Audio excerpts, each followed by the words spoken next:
Olá, meu nome é Gabriela. Eu vou fazer uma breve apresentação do meu projeto de iniciação científica com o professor Silvio Salzac, cujo nome é Monitoramento de Microplásticos e Determinação dos Contaminantes em Ambientes Praiais. Bom, para esse trabalho, os principais conceitos são o conceito de microplástico e o conceito de poluentes orgânicos persistentes. Os microplásticos são partículas plásticas com tamanho menor ou igual a 5 milímetros.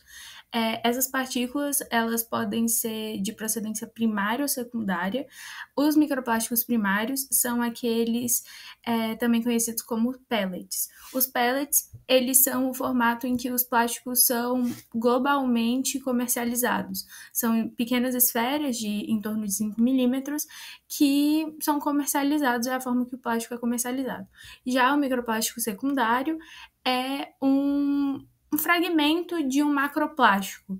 Então, pelo plástico não ser biodegradável, ele vai se fragmentando com o passar do tempo e aí vai cada vez mais ficando em partículas menores, atingindo assim 5 milímetros ou menos. Já os poluentes orgânicos persistentes são compostos químicos tóxicos altamente estáveis e resistentes à degradação, comumente conhecidos como pesticidas. A poluição por pesticidas e a poluição por microplásticos é muito conhecida, mas pouco se fala sobre a capacidade de adsorção dos POPs pelos microplásticos e pelos plásticos em geral. Isso ocorre porque os POPs são moléculas insolúveis em água, sendo mais compatíveis com substâncias apolares, como é o caso do plástico. Além disso, quando o plástico ele está no sistema sofrendo com a degradação e o intemperismo, ele vai ficando mais irregular e deixando algumas ligações soltas, fazendo com que essa adsorção fique mais fácil. Então, quanto mais fragmentado, maior a superfície de contato, maior o número de irregularidades, maior a porosidade e maior a probabilidade desse encontro e dessa adsorção, agravando ainda mais as duas problemáticas. Então, a justificativa para esse projeto é a quantidade diminuta de trabalhos que enfatizam essa problemática dessa adsorção e a importância do monitoramento de poluentes ambientais costeiros. O objetivo é dar sequência a um estudo que é feito desde 2019 pelo professor Silvio, que com o propósito de mensurar a quantidade de microplásticos presentes nas praias de Porto Seguro e os POPs neles adsorvidos. Então, eu desenvolvi novas coletas nos mesmos 6 pontos e também desenvolvi a análise dos resultados da quantificação dos POPs, só que nas amostras de 2021, que foi feita no IOUSP. Ok. A coleta das amostras, nesse ano, ela ocorreu entre os dias 13 e 18 de março de 2023, nas praias do Centro, Curuípe, Mundaí, Taperapuã, Barra Mares e Ponta Grande, nas lat-longs apresentadas nessa tabela bem aqui. A coleta ocorreu no período de maré baixa, em uma faixa de aproximadamente 200 metros na linha de maré alta ou na linha da restinga, quando existentes.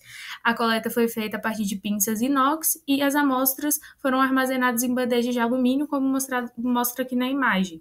Essas bandejas, ao fim da amostra, foram lacradas e identificadas para futura separação das amostras. Aqui tem um mapa dos pontos e da disposição na costa de Porto Seguro. A triagem das amostras, então, ocorreu no Laboratório de Química da UFSB e consistiu basicamente na separação das amostras em grupos. A primeira separação foi a partir do tamanho, com o auxílio de um paquímetro micrométrico, que é esse aparelho bem aqui. Os grupos eram de partículas maiores que 10 milímetros, entre 10 e 5 milímetros e menores que 5 milímetros, como mostra nessa imagem aqui. As partículas de 5 milímetros passaram por uma segunda separação, que consistia na separação entre microplásticos primários, os pellets, como eu já disse, e secundários, os fragmentos. Os pellets estão identificados nessa imagem bem aqui.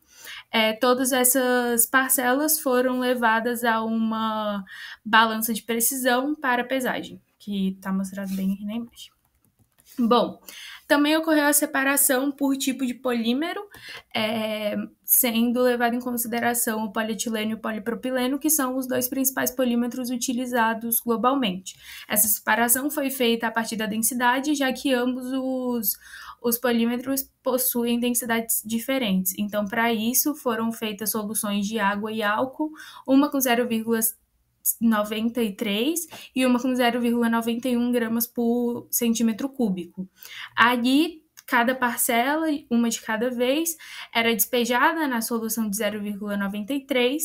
Tudo que afundava foi considerado polietileno de alta densidade, o que flutuava podia ser polietileno de baixa densidade ou polipropileno. Então, para sanar essa dúvida, tudo que flutuou foi levada à solução de 0,91 e aí sim, tudo que afundava era polietileno de baixa densidade e tudo que flutuava, polipropileno. Aí tem a separação. Aí aqui a gente tem todas as amostras separadas já por tamanho e tipo de plástico. Já a análise dos POPs, que ocorreu no IOUSP, ocorreu a partir de um método que consiste no preparo de uma solução orgânica com concentração de todos os POPs de interesse, que estão aqui listados. Essa solução é utilizada para extrair uma amostra a partir dos plásticos coletados, e aí essa segunda amostra são submetidas à cromatografia de adsorção acoplada a um detector de espectro de massa, obtendo assim os valores de análise. Como qualquer outro método, ele possui um limite de quantificação e, devido a ele, apenas foi possível a análise de DDTs, HCHs e hexoclorobenzenos. Bom, como resultado da separação por tamanho, a gente tem que, quanto mais isolada a praia, maior a quantidade de microplásticos superficiais, né, na areia. Isso se dá porque menor o soterramento por pisoteamento. Então, a gente tem que Barra Mares, que é a praia mais isolada, dentre as 6, possui uma maior quantidade em comparação a todas as outras praias, que são praias urbanizadas.